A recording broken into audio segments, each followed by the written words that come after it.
Hi everyone, my name is Natalie. Today I wanted to do my April wrap-up and also talk about all of the books that I'm currently reading because I have been reading in April, but most of the books that I've read I haven't actually finished, or the books that I've started in April I haven't finished. The first book that I finished in April was A Honeybee Heart Has 5 Openings by Helen Jukes. This is a memoir of the author taking up beekeeping and trying 1 year of that as a thing to relax from a very stressed lifestyle. I think she was particularly unhappy with her job, and she had just moved to this new place and taken up this new job, and she wasn't very happy in it, and she felt like she couldn't give up on the job because she'd sacrificed some things to get there.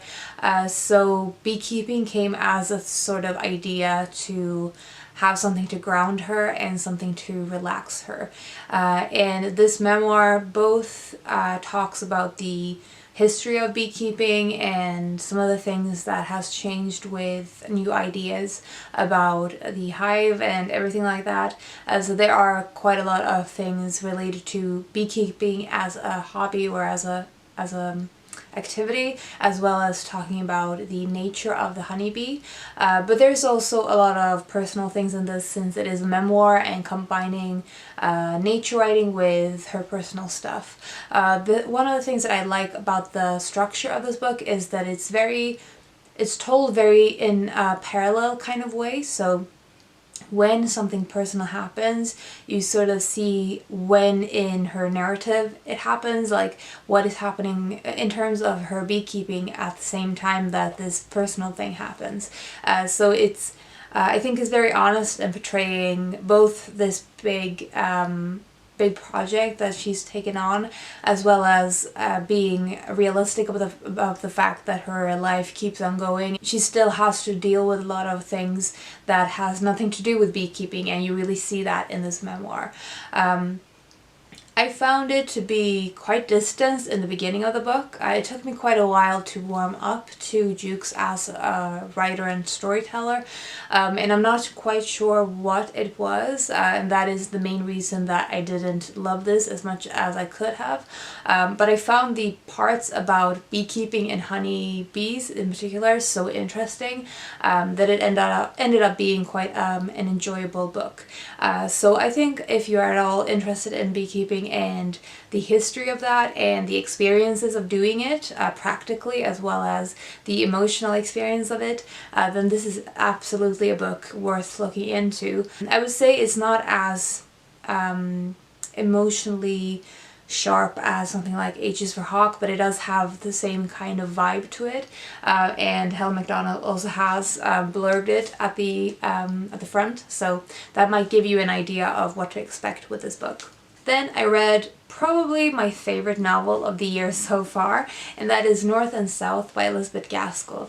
So I picked this up and expecting to enjoy it, as I think I've pretty much enjoyed all of the classics that I've finished. But I ended up loving this so much, and I think I almost got a bit of a hangover after it, so I haven't been in as strong a reading mood after finishing it. It is basically a story of a family where the parents and the daughter Margaret move from this from the countryside. They lived in a quite wealthy neighborhood, surrounded by people of privilege and of a comfortable lifestyle. And they move into the industrial city, and they're surrounded by worker families and in a completely different sort of environment, and the things that these families have to do to earn their living is such a complete turnaround for this family, and in particular for Margaret. She talks about at the beginning, when she is meeting with people working for the factories and things like that, she talks about her dislike of sort of the way that this city is so that it's so sort of money driven, and she has very naive thoughts, I think, because she takes it for granted, some of the things that she's had prior to moving here, and she has a hard time at first getting settled in, as well as her mother in particular. But they meet a man called Mr. Thornton, and he is one of the mill's owners, I think. Mill owner, and so he's working in the city, and he's very happy with living there and being part of this very pulsing city, I would say. So they're coming from completely different points of view, and a lot of this book is sort of that Pride and Prejudice, Elizabeth and Darcy relationship of Margaret and Mr. Thornton, and they're coming from completely different perspectives on like politics, on philosophy, on so many different themes and topics. The discussions going on are very, I would say, grounded in the social and historical context. You get a clear sense of what it would have been like to live in this time, and also the way that people of power thought and how that shaped things like rules and laws around this society. So I found it, in terms of mentally stimulating, I found this book a lot of fun, but also I loved the relationships between Margaret and Mr. Thornton. This book just took me by surprise by how deep it is, and how many layers there is to this, and how many different ways you can come at this book, if that makes sense. So I loved it, and I have written a full review of this, which will be linked in the description. But as I said at the beginning, so far it is my favorite fiction book of the year, and I have a hard time thinking that any book would beat this year, to be honest, because not only did I find it very interesting in terms of the content, the writing style, the themes and topics and questions that it provoked, but also I found it so enjoyable. The next book I finished in the month was Mouthful of Birds by Samanta Schweblin. And this is a short story collection that came out this year in February actually, and it was one of my anticipated releases of the year. So I had quite low expectations of this going into it, because I'd seen quite a few negative reviews. I think the main criticism I saw of this book was that it was a bit too samey, that it had good ideas, but that it wasn't very good on execution.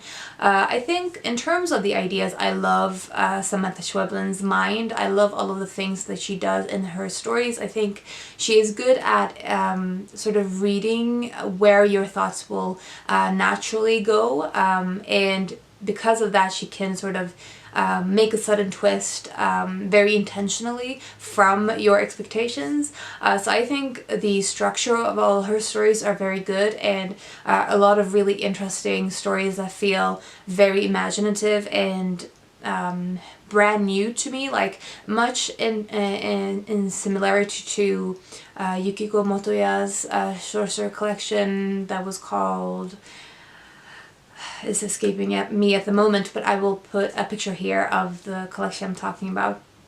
I read that last year, and I loved the imaginative aspect of it, and I think a lot of this short story collection reminded me of that. A lot of the stories have these quite dark themes and some magical realism aspect to them. When I was reading them, I was completely in them, and it was very easy for me to get settled into a short story, which isn't something that I always feel, and I think that is a very important thing for me, because a short story is such a snapshot kind of writing.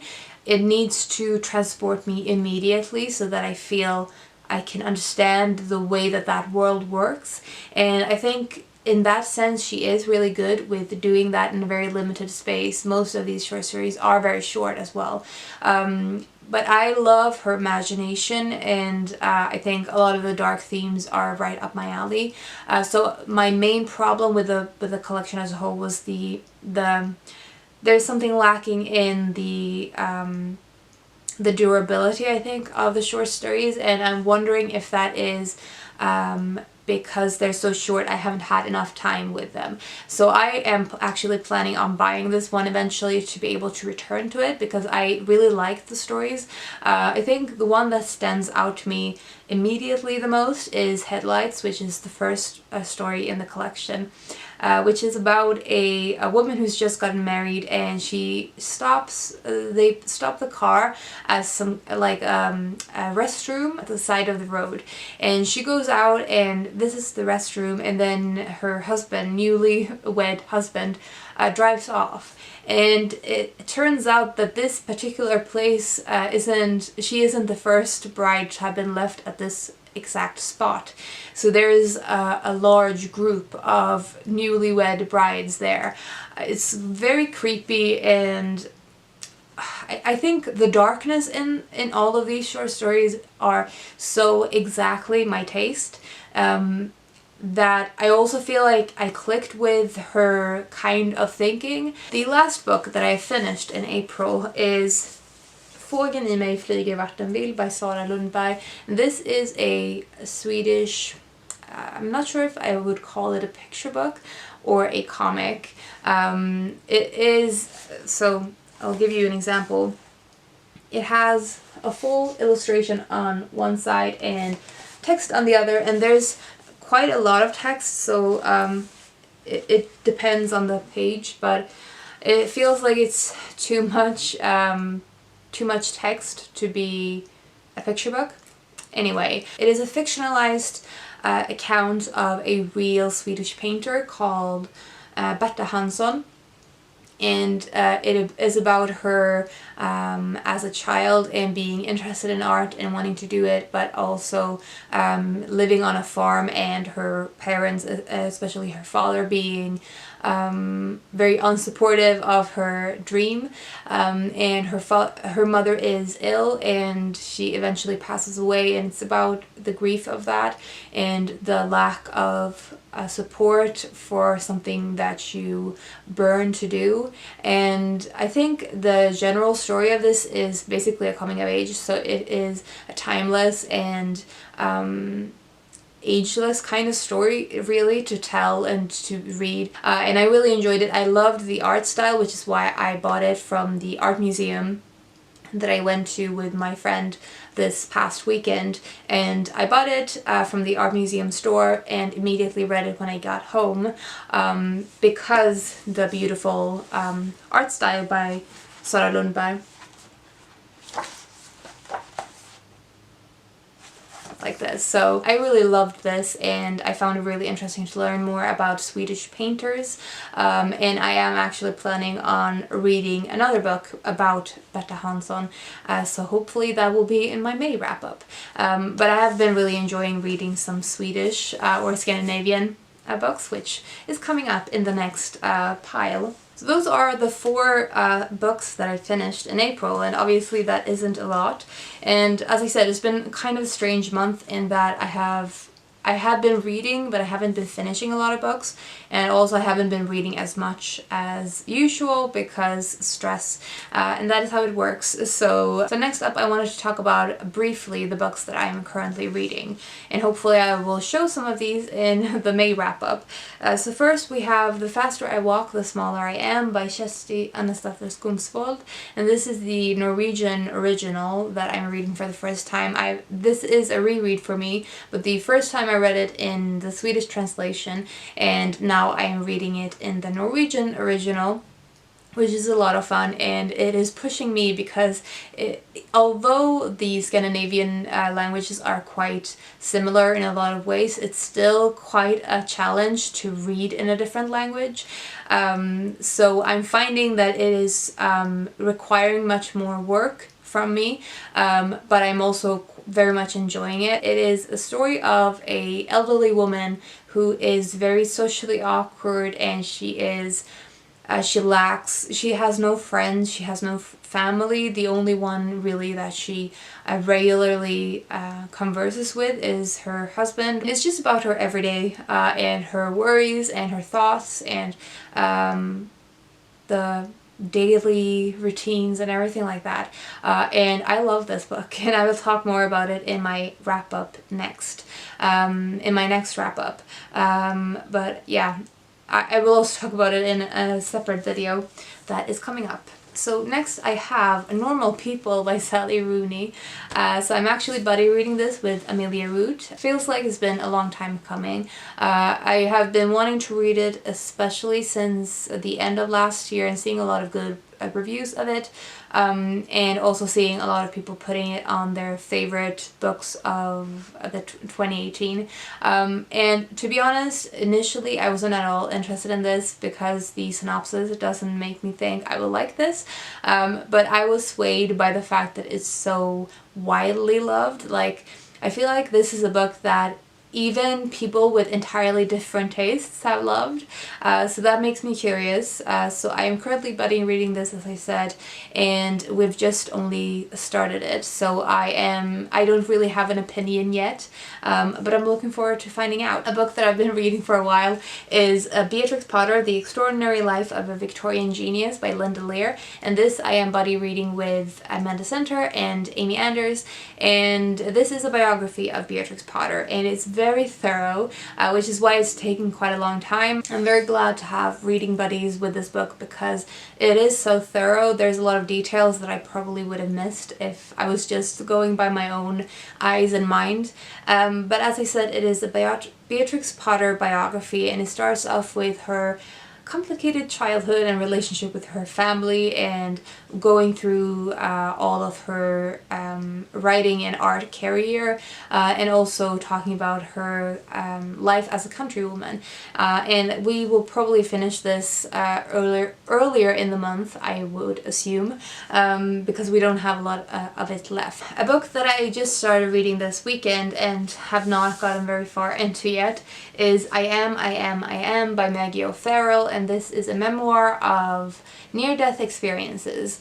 And I mentioned this in my nonfiction reading challenge update, that I was planning to read this for one of the challenges. I read the first chapter of this on the tram, and I started crying immediately. And I know that I talked about in a recent book tag that I don't tend to cry in public, and if I did, then I would just sort of stop reading and take it home to cry. But I didn't end up doing that when I read when I was reading this book and crying, because I was just going somewhere and it was so good that I couldn't put it down. So I found it a little bit funny that it was so close to talking about it and me actually crying to a book in public. But yeah, I have a feeling this will be a very emotional reading experience. Another book that I had on my recommendations readathon TBR, and that I have only read the prologue of, is A Sting in the Tail by Dave Goulson. I actually love the parts that I've read of this. It is a nature book, a natural history about bumblebees, and there's so much of that in the Beatrix Potter biography, and I don't really have a lot of I don't have a lot of peace of mind this month. I haven't, at least. So I haven't been able to concentrate too well on this book, and so I thought I would push it forward slightly to be able to read it when I'm slightly less stressed and have less things in my mind going around, so that I can focus on it, because I have a feeling I would love this. And yeah, as I said, it's a natural history of bumblebees and connects nicely with my bee-related reading. And the last book that I wanted to mention is Mythos by Stephen Fry. So I started reading this, I think, last year, and then I got halfway through and then ended up just putting back to the shelf. I don't really know why I decided that that was a good idea, but anyway, that happened. But this time I'm listening to this as an audiobook through my library, and it is so much fun to hear. I love Stephen Fry as a narrator. He's probably my favorite narrator of all time. So when I could get my hands on the audiobook of this, I knew that it was the way to go. But I really enjoyed this. So this is Greek myths retold. I would say that I really love Stephen Fry's style. You really get the sense that he's sort of joking his way through this, through all of the various myths and legends, and You are introduced to so many gods and goddesses and myths and all of those things. I would say that it's quite hard to keep everything in my mind, so I can't remember all of the stories that I've read. At first I was a little bit bummed out about that because I wanted to sort of have this as my grounding for Greek mythology, but I sort of let that go, and thinking that it will be a good primer for me to have as a background, so that when I build upon it I will have something to at least that feels familiar. But I also think that it would be a good reference book to have to return back to and look things up if I am interested in one particular story or one particular god or goddess. So I'm very happy that I am listening to the audiobook, and this is not where I am. I haven't moved the bookmark, but I think I am probably like 70 or 65% through this. Hopefully I can finish it before I have to return the audiobook, but if I don't finish the audiobook then I will just go along with the physical copy when I have to return it. So those are all of the books that I read in April and what I've been reading in April but have not finished yet. Let me know if you've read any of these books or your thoughts about them, if you're planning to read any of them, and also let me know if you've read anything really good in April. I would love to know. I hope you're having a fantastic day, and I'll talk to you soon. Bye.